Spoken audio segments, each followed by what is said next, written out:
Greetings, Facebook Live. Welcome to WKYC's 3-Point Play. I am Ben Axelrod. This is Matt Florchancic. A historic day for the Cleveland Browns organization. They agree to terms with TJ Carey, the cornerback from the Oakland Raiders. Matt, no, I'm just kidding. All's right with the world now. We got the cornerback. Yes. We'll get to some of the Browns' moves of the day in a little bit, but obviously the big news today is the retirement of Joe Thomas. It came down at 2 p.m. Eastern time. The Browns sent out a release, and then Joe and Andrew Hawkins released a new episode of the Tomahawk Show podcast explaining his decision. When you look at the way this came down from a timing standpoint, the longer this went on, I think this was the decision that we came to expect. If he thought he was coming back, you would have thought he would have shared that a little bit sooner, but I think it was just one of those things where he was fighting in his mind. He said this on the podcast. He thought he could play, but his body just wouldn't let him anymore. And Matt, you've been around the Browns organization. You were there for a good portion of Joe Thomas's Hall of Fame career. Just what are kind of your thoughts and I guess your feelings today as number 73 calls it quits? It's an emotional day.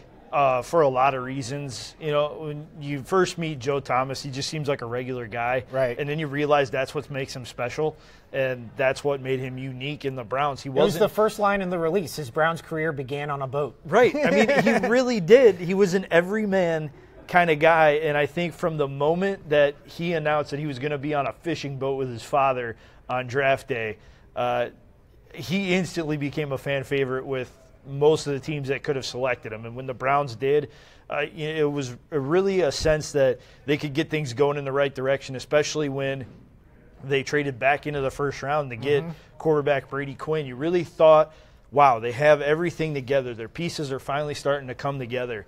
And as we all know, that first year was unfortunately the high point for the Browns as an organization with Thomas there as they went 10-6, and the next best season he had was 7-9 back in 2014. So unfortunately for Joe, the run ends without him ever playing in a playoff game, and I think that's kind of where some of the sadness comes around. For me, I've been kind of hoping that Joe would step away for a couple of years now, not because I didn't want to see him anymore, because I thought that he was at a level that wasn't where he once was. I was just tired of seeing him being wasted and having his career wasted for a team that was out of contention seemingly by day 2 of training camp. And that's where a lot of the sadness comes from for me. But with regard to his entire career, taking a step back, taking the emotions out of it, damn, what a fun run that was. Yeah. I mean, there's this great tweet here from Robert Mays, who does a lot of work at The Ringer covering the NFL, where he says Joe Thomas is the best player from a draft that included Calvin Johnson, Adrian Peterson, Patrick Willis, Marshawn Lynch, and Darrell Revis. He was an All-Pro 9 times in 11 seasons. He is quite simply one of the best players in NFL history. And you look at that resume, and there's really no way to dispute that. But then you're right. I mean, it's going to be such, when he goes into Canton as a Hall of Famer 5 years from now, it's going to be such a strange highlight reel, because how many memorable games did he really play in? How many important games did he truly play Meaningful in? November games that Joe Thomas played in. It's probably that 07 season and 07 and 2014 were it. Realistically, those were the 2 years that he played meaningful football past the month of October. And that's why you kind of look back and it's bittersweet, because you're happy for Joe. He went out, and did what he did for over a decade and was the best left tackle in football for the better part of a decade. And yet there's that feeling that there was an opportunity left on the table, not by him, but by the organization for not building enough of a team to make sure that he got what he needed to do and what he needed to help this team get to the playoffs. I would have loved to see Joe Thomas play in a playoff game. Yeah. And the next time the Browns get there, if they get there in the next year or so, we're going to be happy. We're going to be like, doggone it, there's somebody missing from this equation, and he used to wear 73. Yeah, it's, you talked about wishing he would have retired. I actually go back to that 2015 trade deadline where it looked like there was a real possibility they were going to deal him to the Denver Broncos. And when that reported deal didn't go through, you kind of breathe a sigh of relief and think, okay, Joe Thomas is probably going to end his career now as a Cleveland Brown. But you're also looking a couple months later and the Broncos win the Super Bowl. And obviously Joe Thomas wouldn't have hindered their chances of doing that. No, not especially when you consider the fact that they were getting a multi-time Pro Bowler, multi-time All-Pro, and he would have done nothing but help that franchise win a Super Bowl. I have no doubt in my mind he would not have been a hindrance in any stretch of the imagination. He was by far and away the best offensive lineman on the market at the time, and it came down to him.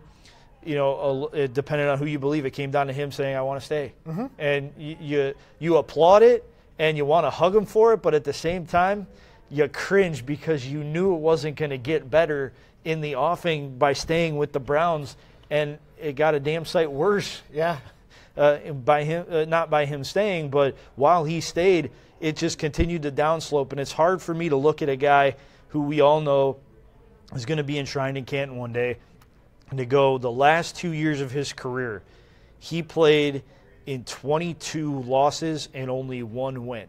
Now, granted, the team went 1-31, but in the games that he played before he was injured against the Tennessee Titans in late October, he played in just 1 win out of 23 games. That's unconscionable to me. I mean, it puts into perspective not only the last 2 years and what was a teardown of the roster during your franchise players' final 2 years with the organization, but just the disservice the organization did to him, whether it was drafting Johnny Manziel, whether it was the failed regimes before that. They just never had that consistency. They had constant turnover. All those numbers we bring up, 4-44, dating back to 2015, X and whatever since November 2014. I mean, it was all during Joe Thomas's career, and it's really unfortunate.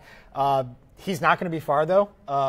He'll probably be either in a broadcast studio during the season or actually at games as a broadcast analyst.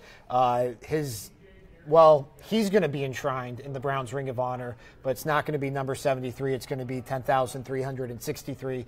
His consecutive snaps record, believed to be the longest consecutive snaps play record in the NFL, went from the first game of his rookie year to when his career ended last October against the Tennessee Titans. And just real quick, that is going to be one thing.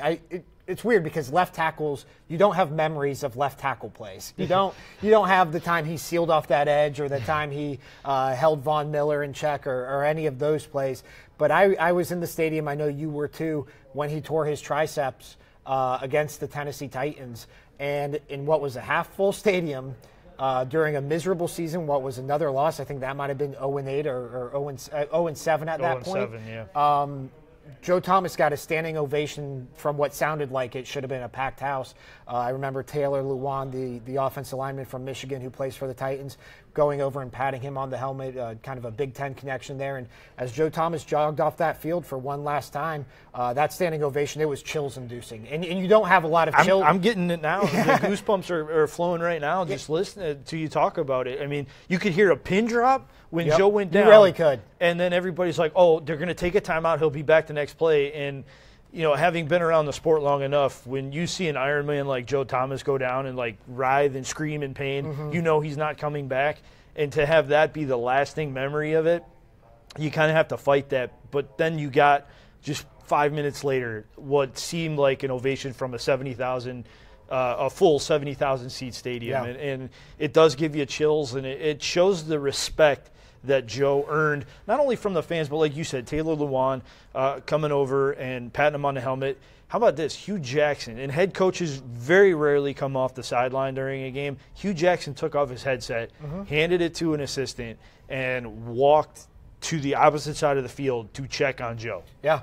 He had the ultimate respect from anybody who shared space with him, be it players, opponents, coaches, front office executives, and he's been against and with a lot of them. They all, to a man, always said that Joe Thomas was the guy that they respected the most, looked up to, tried to model their game after, and tried to build a team for. Yeah. Last year, when he got hurt, Hugh Jackson pledged that they were going to build a team and do it right for Joe. You never hear a coach say that, especially about a left tackle. You may hear about it from a quarterback standpoint. You never hear that about a veteran left tackle. Nope. That's the kind of respect he had. Yeah, and looking at the comments here, you can continue to see that respect here on Facebook Live. If you have any questions or comments, leave them for us on Facebook Live. We'll get to them as quickly as possible. Denise Dean Fortney saying, thank you, Mr. Thomas. Wishing you all the best in the future. Roy Conley saying, I am a Joe Thomas fan. Judith Roth saying, best wishes, Joe. Elaine Marie saying, thank you, Joe, for your years in our great city. I wish you the best. You will be missed. I mean, you can – this is a fan favorite. This is the fan favorite in Cleveland, and especially when it comes to the Browns. And just listening to him on that Tomahawk Show podcast, which they released today just after the announcement, it was kind of interesting because he said even before the injury, he remembered standing up at the podium in front of the media at one point this season, and he could the back pain and the knee pain and all the drugs he had in his body to try to combat that pain. That was kind of a moment of clarity where he said to himself, I'm not sure I'm going to make it through this season. And then fortunately for him, his elbow snapped, and those are his words, not mine. But I mean, I think he sensed even before the injury, even before he got so good so quick at this media thing. Right. He sensed that the end was near, so it's kind of at this point now. Obviously, it is official now, and now we move forward because that's what they do in football. And they miss out on Nate Solder. Yeah, next man up. It was Spencer Drango last year, and now the question is, who's going to be the Cleveland Browns' new starting left tackle for the first time since 2006?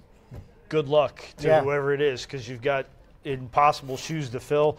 You know, Joe said at one point he believes that Sean Coleman could be the guy. Yeah. And he very well may be that guy if he can A, stay healthy, and B, be productive. Drango had a half a season to audition.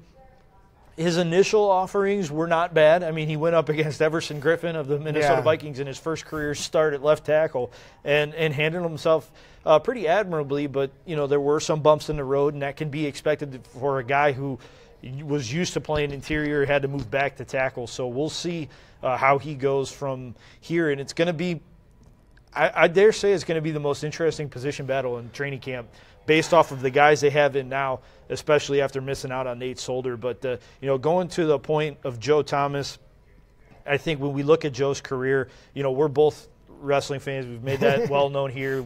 Royal Rumble is all about the numbers. Well, I think there's two most important numbers with Joe Thomas.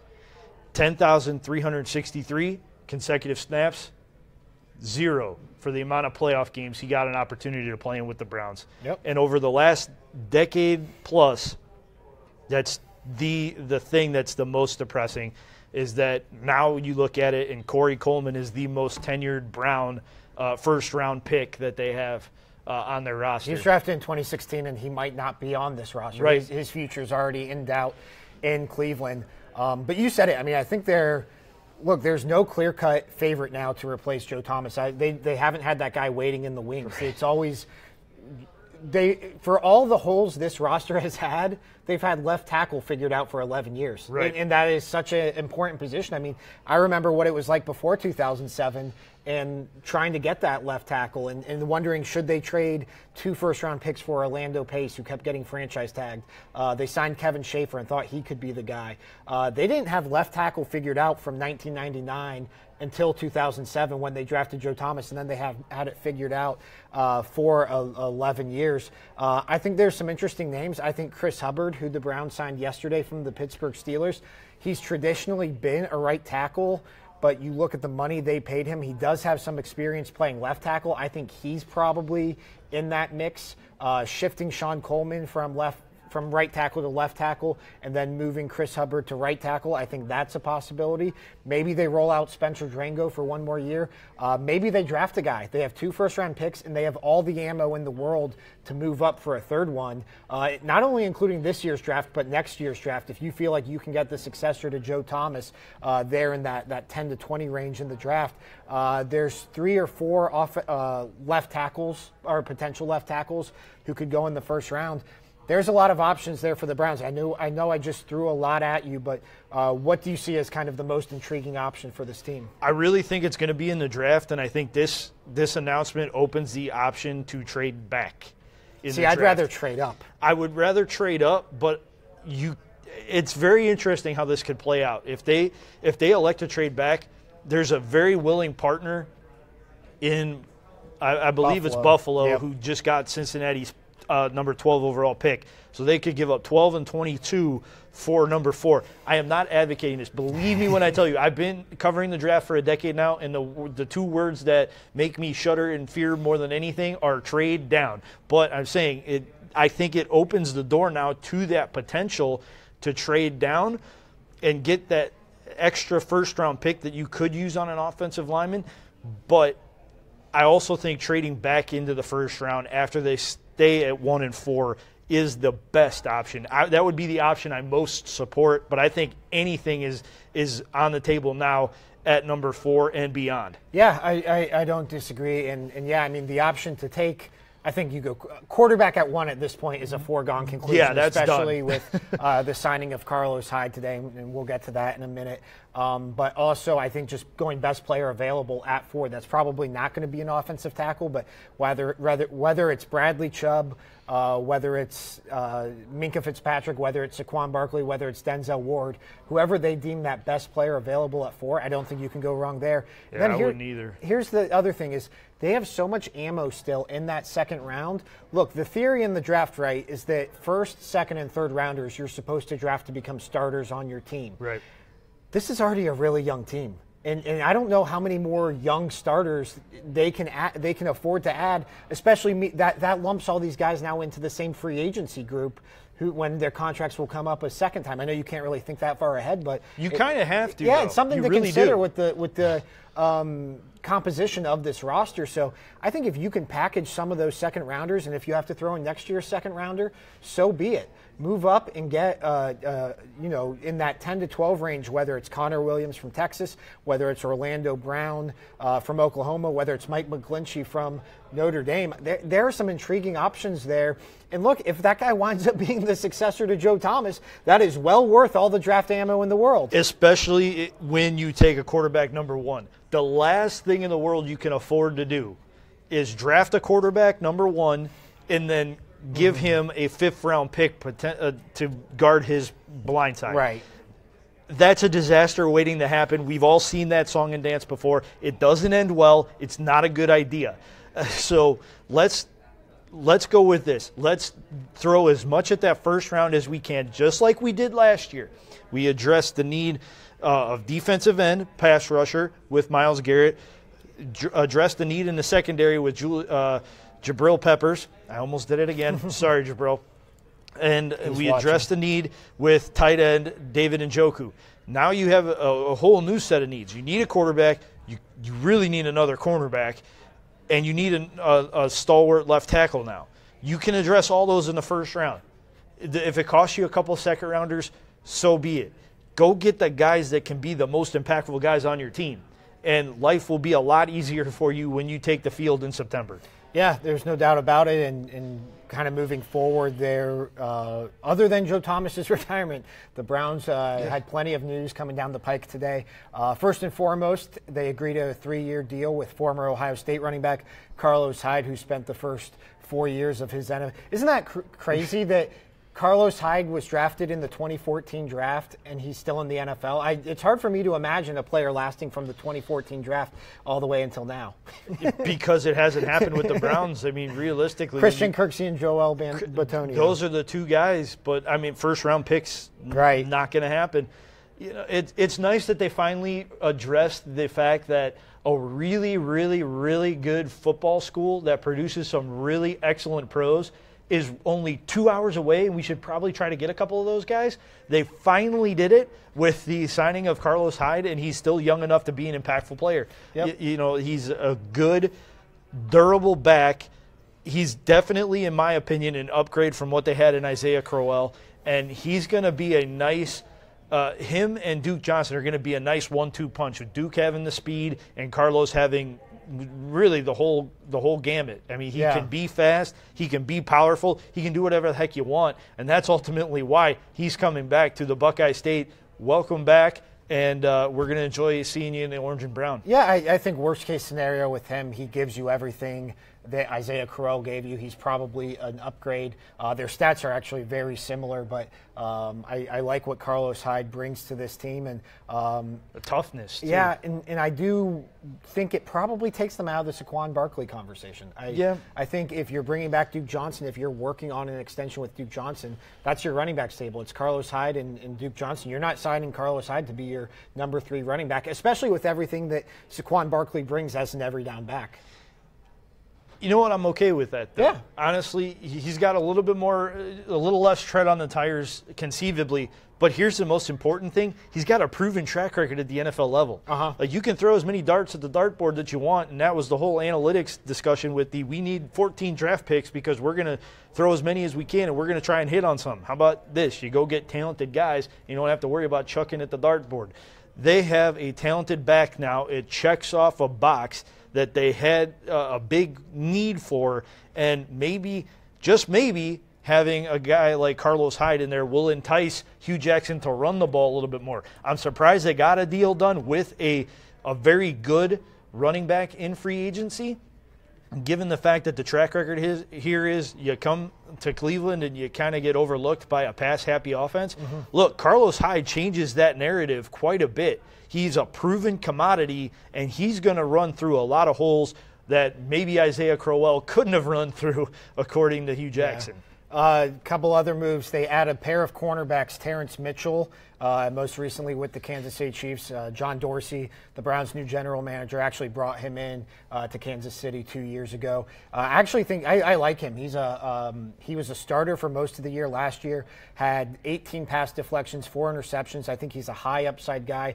And then TJ Carey, the cornerback from the Oakland Raiders who went to Ohio University, they bring him in, and just looking at what he's done, probably more of a depth guy. He's not going to be a starter. I don't know if either of those guys you can pencil in as starters for the Browns. I do think what those moves do, though, I think it solidifies Demarius Randall's move to free safety for this team. Yeah, absolutely. Adding depth to a secondary that was razor thin last year is a great move by John Dorsey. Look, he's coming out of the box swinging. And I said we have to wait to see what he does in free agency and in the draft before we start anointing him as the guy who's going to save the franchise. I'm really liking what he's come out and done in these first 3 days. Well, not really the first 3 days of the NFL season, new NFL year, because we start that, right about now. But, in these the anti-tampering period, he's come out swinging. And he said, look, 1-31 is not going to cut it. This is for the birds, and we're not doing this again. I'm not coming here and putting my name on 1-31, 0-16, another losing season. We're coming out swinging. We're aiming for a mid-January game. Like that, you get the feeling that through all these moves and all these anglings for the draft, John Dorsey's aiming for playoffs or bust this year. Yeah. And that is a dang good thing to hear if you're a fan, and it's a really good thing to see that he's getting all these pieces in place. And look, some of those less sexy picks, like not everybody can be Jarvis Landry in terms of being that highlight reel player, but he's building a team, and that's the most exciting thing. He's getting guys that can play and guys that can do multiple things in multiple roles. That's awesome, and that's something we haven't seen for a very long time. No, there's no question about it. And then, first I wanted to get to this. Stephen Marquette says the longest tenured players on this team are Duke and Kirksey, not Coleman. We were talking about first-round picks with Corey Coleman. He's the longest tenured first-round pick. It's actually, just off the top of my head, it would be Christian Kirksey and Joel Bitonio, right? Those are the 2 longest tenured Browns now. Yeah. Drafted in 2014. Yeah, when you look at it, I mean, those are the guys that have been here the longest, and it's really quite mind-boggling that those are the long. I mean, 4 years is not a long time in the NFL, and anybody will tell you that it's somewhat an eternity for a player's career, but in terms of years of service for a team, 4 years is nothing. Nope. I mean, it's your first contract. Yep. And that's really a telling sign for what the Browns have become in the last 10 years. Yep. The other move, Darren Fells, reserve tight end from the Detroit Lions. It might say something about what they think about Seth DeVolve. He's more of a blocker than anything else. The new league year is here. Happy new league year. The Browns actually just announced the trade to acquire Tyrod Taylor for the number 65 pick. So we've got some work to do. These moves are starting to be official, and we're looking at the TJ Carey signing. More moves are coming down, but that's going to do it for today's WKYC 3-Point Play. Thanks for joining us. If you enjoyed the show, tune in tomorrow. We'll be back with you at 4 p.m. breaking down all the latest in Cleveland sports. And before we get on out of here, a huge thank you to number 73 Joe Thomas for everything he did in 11 years with the franchise. Absolutely. Couldn't say it better. Thanks for watching, guys.